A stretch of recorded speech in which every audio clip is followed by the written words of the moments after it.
বাংলায় পরিবর্তন হয়ে গেছে। আমাকে ভবানীপুরের মুসলমানরা ভোট দেয়নি। दीदी को टाटा बाय बाय करने। মমতা ব্যানার্জিকে টাটা বাই বাই বলে অবশেষে বাংলা জয় করল বিজেপি। একদিকে যখন বাঙালি বাবু সেজে নয়াদিল্লিতে ধুতি পাঞ্জাবি পরে বাংলা জয়ের উল্লাস করছেন ভারতের প্রধানমন্ত্রী নরেন্দ্র মোদী, অন্যদিকে তখন 100 আসন লুট হওয়ার অভিযোগ তুলে হুঙ্কার দিচ্ছেন পরাস্ত মমতা ব্যানার্জি। তবে এই নির্বাচন যে সম্পূর্ণ শান্তিপূর্ণ বা কেবল উন্নয়নের রায় হয়েছে তা ভাবলে চরম ভুল হবে। এবারের নির্বাচনের নেপথ্যের সবচেয়ে বড় বাস্তবতা হলো নগ্ন ধর্মীয় মেরুকরণ ও ভোট পরবর্তী ভয়াবহ সহিংসতা। ভবানীপুরের নিজের আসনে শুভেন্দু অধিকারীর কাছে 15,105 ভোটে হেরে গেছেন বিদায়ী মুখ্যমন্ত্রী। বিজেপির 208 আসনের বিপরীতে তৃণমূল আটকে গেছে মাত্র 79টিতে। জয়ের পর শুভেন্দুর দম্ভভক্তি মুসলিমরা প্রকাশ্যে মমতাকে ভোট দিয়েছে, আর হিন্দু শিখ জৈনরা আমাকে জিতিয়েছে। এ জয় হিন্দুত্বের জয়। একজন জনপ্রতিনিধির এমন নির্লজ্জ বিভাজনের রাজনীতি প্রমাণ করে পশ্চিমবঙ্গে এবার সরকার বিরোধী ক্ষোভের পাশাপাশি উগ্র হিন্দুত্ববাদ জুজুই সবচেয়ে বেশি কাজে লেগেছে।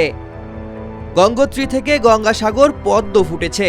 মোদির এই উল্লাস এবং অমিত শাহের অনুপ্রবেশকারীদের শিক্ষা দেওয়ার প্রচ্ছন্ন হুমকি বাংলাদেশের মতো প্রতিবেশী রাষ্ট্রের জন্য এক স্পষ্ট অশনি সংকেত। বদলা নয়, বদল চাই। মোদির এই গালভরা বুলির মাঝেই রাজ্য জুড়ে শুরু হয়েছে চরম রাজনৈতিক সহিংসতা। ব্যারাকপুরে পরাজিত প্রার্থী রাজ চক্রবর্তীকে কাদা ছোড়া, তৃণমূলের অসংখ্য পার্টি অফিস ভাঙচুর, দিনহাটায় সংঘর্ষ বা ভাঙড়ে দোকানপাটে আগুন, এসবই বাংলার চিরচারিত রক্তক্ষয়ী ভোট সংস্কৃতির নগ্ন বহিঃপ্রকাশ। এই চরম বিপর্যয়ের পর নির্বাচন কমিশনের ভূমিকা নিয়ে প্রশ্ন তুলে মমতা বলেছেন, কেন্দ্রীয় বাহিনী আর কমিশন মিলে বিজেপিকে জোর করে জিতিয়েছে। তিনি তীব্র লড়াইয়ে ফেরার ঘোষণা দিলেও 15 বছরের একচ্ছত্র ক্ষমতার দম্ভ চূর্ণ হওয়ার দগদগে ক্ষত এত সহজে শুকাবে না বলেই মত বিশ্লেষকদের।